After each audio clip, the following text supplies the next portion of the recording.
Welcome to CashFlow Diary, a podcast where we discuss business, money, real estate, and the sharing economy. As a full-time real estate investor, entrepreneur, and all-around problem solver, I have had the privilege of developing individuals into powerful business owners. And today, the focus turns towards you. Our mission is to help you build your real estate empire by leveraging strategies to grow yourself, your mind, and your wallet. Let's get started.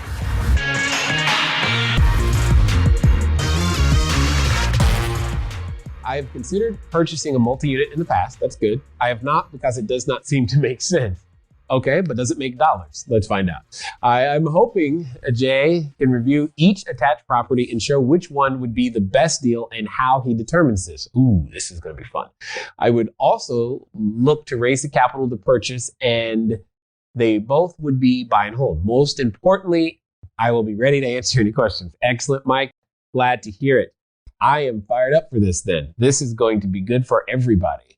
Let's see what we've got here. So we've got two different properties with two different rental structures. Or no, is this one property? So he's comparing the multifamily versus the single family. Okay, okay. There's no way that the single family is ever going to be something better in my opinion, but I'm open to looking. And especially, this is more than 5 units. Okay, so, all right. So then basically what you're saying is, why does multifamily make sense? And how is that the case? Okay, so we've got gross rental revenue of $67,300 on a year. I'm just going to use, first of all, for all deals, list price is nothing but a suggestion, okay? Whatever they're asking is just a request. I reserve the right to refuse their request at every time and start at a completely different number. But for the sake of this conversation, I'm going to start with the number that's there. So it says list price, $144. Okay. And we've got $67,000 of gross rental income. Okay. I can stop right there. If we're going to make the case of single family versus multifamily, let's look at this right here. So we've got $35,000 versus, where's the income at? I don't see it. I need to know what this house rents for.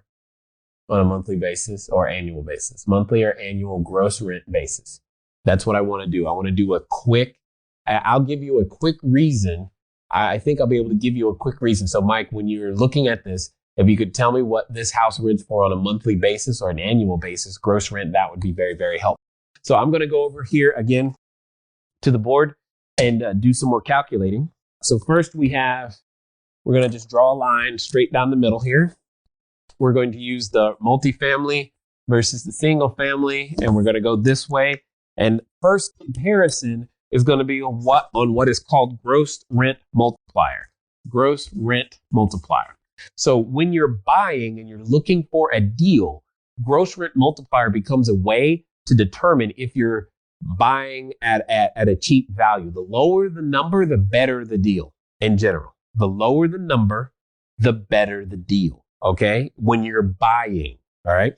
When you're buying, you want this number to be as low as you possibly can.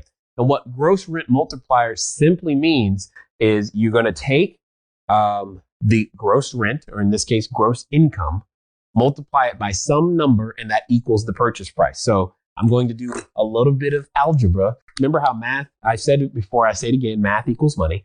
Okay, so I'm going to take the gross income, I'm going to say gross scheduled income on an annual basis, AGSI, multiplied by some number. Remember, it was called X in school, right? You're like, no, not this again. Yep.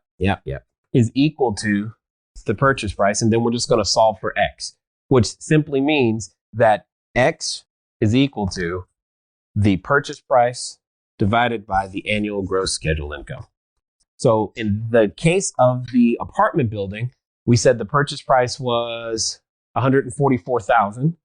We have $144,000, and the gross scheduled income was $67,300. And that's going to give us a ratio, and we're going to use that ratio. So I'm going to go here, do the math so you can see it.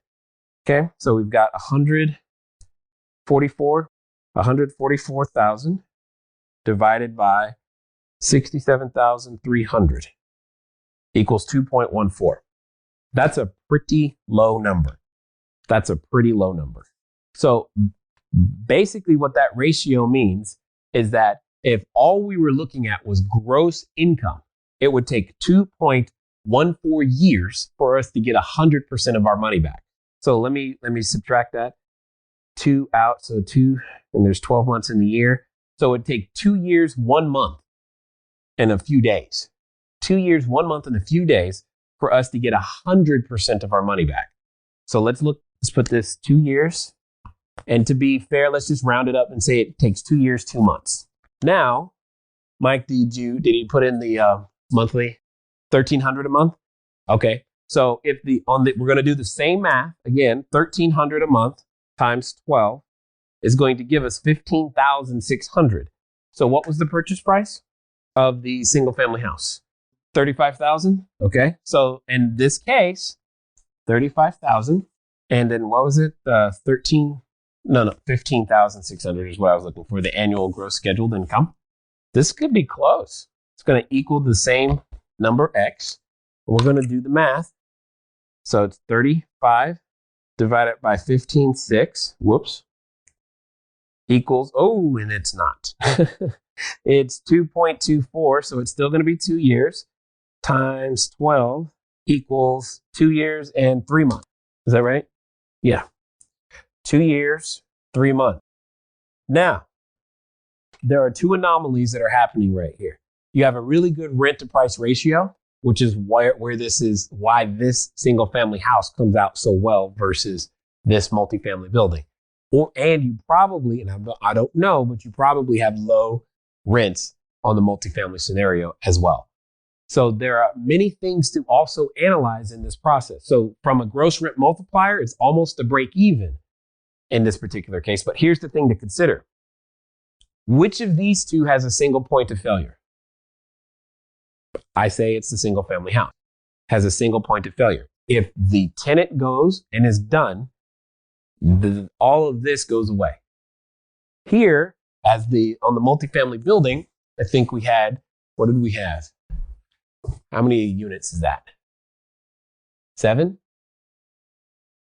So if you've got 7, it looks like, I can't quite, no, it's 8.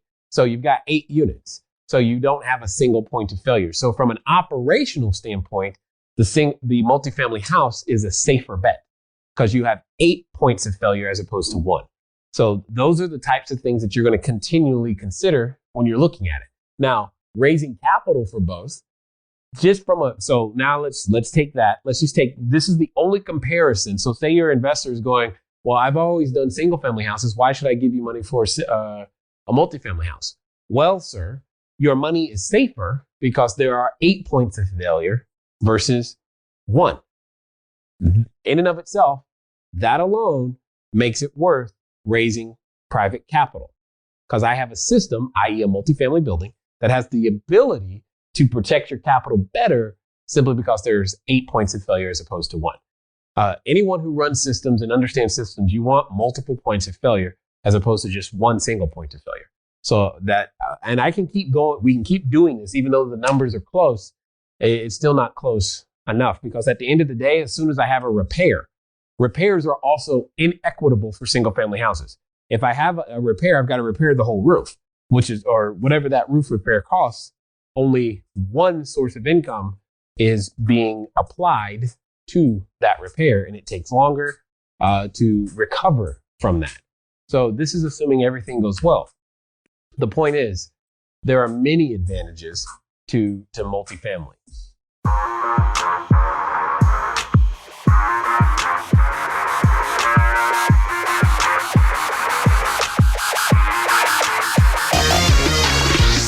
All right, everyone. I'm Jay Massey, and I want to thank you for listening to this episode of the CashFlow Diary podcast. If you'd like to keep the conversation going, head over to CashFlowDiary.com to sign up for our email list. Check out all of the links and resources in the show notes. Thank you again. Until next time.